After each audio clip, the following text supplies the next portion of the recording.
seriously depleted at the end. Mm.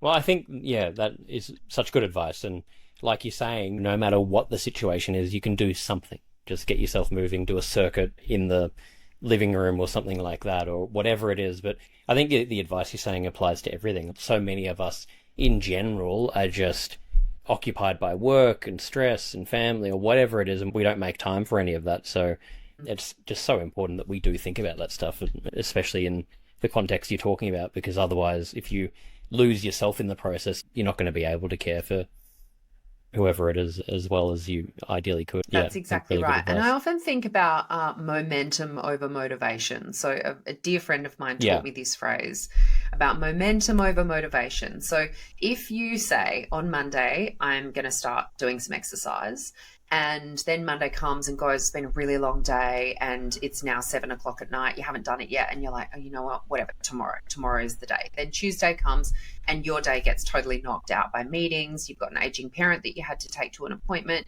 One of your kids had a hard day at school. One of your kids was sick. Your day is totally knocked out. So you're like, okay, Wednesday is the day. Same thing happens on Wednesday. Come Thursday, you're like, stuff it. I'm going to start again on Monday. This week's too hard. This week's kicking my ass. Monday is the day. Whereas I think if on Monday you could have gone and stood in the lounge room and done 10 star jumps, 10 squats, and 10 crunches, and that was it, you would be like, tick. I ticked the box. Okay, I didn't go for a run. I didn't get to the gym. It wasn't major, but I did it. And then you've got momentum. You know, it is so much harder Totally. to get a big, heavy steam train moving from a standstill. It takes so much activation energy to get that train moving. But on that day, on that Monday that you did those 30 little exercises that took you 2 minutes, 90 seconds, you budged it and it started moving. So on the Tuesday, when you go like, I did yesterday, I'm going to do today as well, you do something else, maybe 5 minutes, whatever you can manage, and it moves it a little bit further. And all of a sudden you've got momentum, and I have to be reminded of that. Like everybody else, you know, I'm Yeah. as guilty as anybody else of letting it go. I had a really busy week last week, barely did any exercise. My book came out. It was a crazy week, and I could have done much better. But the day yesterday I got to the gym, and I did like 30 minutes, and I was like, well done, Casey. You did it. Yeah. And so if that's 30 minutes, 10 minutes, 30 seconds, doesn't matter. It's just the act of doing it and keeping that promise to yourself. And I think as carers, but for all of us, that is really powerful. I think it's such good advice. It's so true. And every time you show up and do it, you're conditioning yourself that, you know, I am the kind of person that shows up, and you build more self-esteem and confidence. And yeah, I think I love that approach. Like I always talk about, have your non-negotiables. So the non-negotiable things you're going to do, like you're talking about, I'm going to exercise on Monday, I'm going to do whatever on Tuesday, but don't make it non-flexible. So you're just going to do it. Maybe you plan to do an hour in the gym, and like you said, you end up doing a 2 minute workout in your living room, but make it absolutely non-negotiable that you'll just get it done in some capacity, and but with Yes. flexibility. And then, you know, because otherwise how do you can't build that momentum like you're talking about. So yeah, I love that Totally. point. And I guess I just want to say for people listening who are carers, exercise can feel like a bit of a novelty when you're like, especially when this is life and death stuff. Like, for example, my dad went into hospice for 2 weeks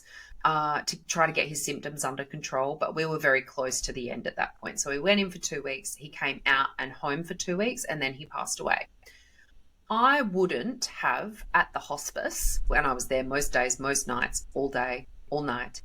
I wouldn't have been out in the hallway or the courtyard doing my star jumps.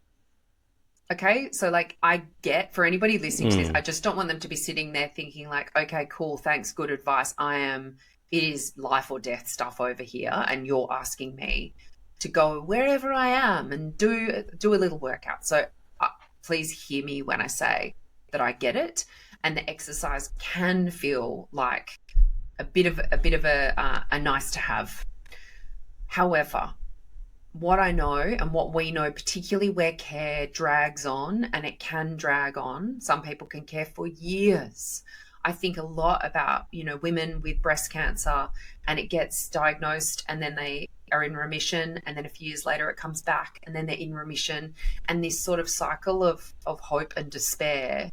Mm. It can go on for a really, really long time. And so the more days that you say, oh, well, I can't do it today because I'm at the hospice, or I'm too tired, or whatever, if more of your days become those days than the days where you go, as you said, you know what, this is my non-negotiable, it's happening, even if it's 60 seconds, I think we then ourselves go into health debt. And health debt really worries me for carers, because we are already so depleted, so exhausted. And, what we tend to see is that the carer ends up with their own poor diagnosis or prognosis Yeah. because they are so Yeah. depleted from the care. Now, would that diagnosis or prognosis have happened anyway? Maybe. We don't know. There's no way of testing that.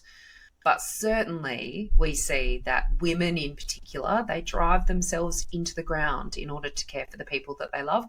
And I know because I did it.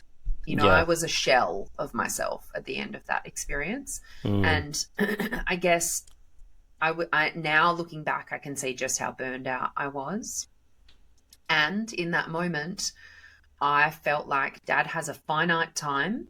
I am young and fit and otherwise healthy. I can do this. And then towards the end, I had been white knuckling for so long that I, had driven myself into the ground in the process. And so, if there is one thing that people listening take from me today, it's please, please don't do that. It is not worth losing yourself or your life in the process, because once you are gone, then there is nobody left to look after them.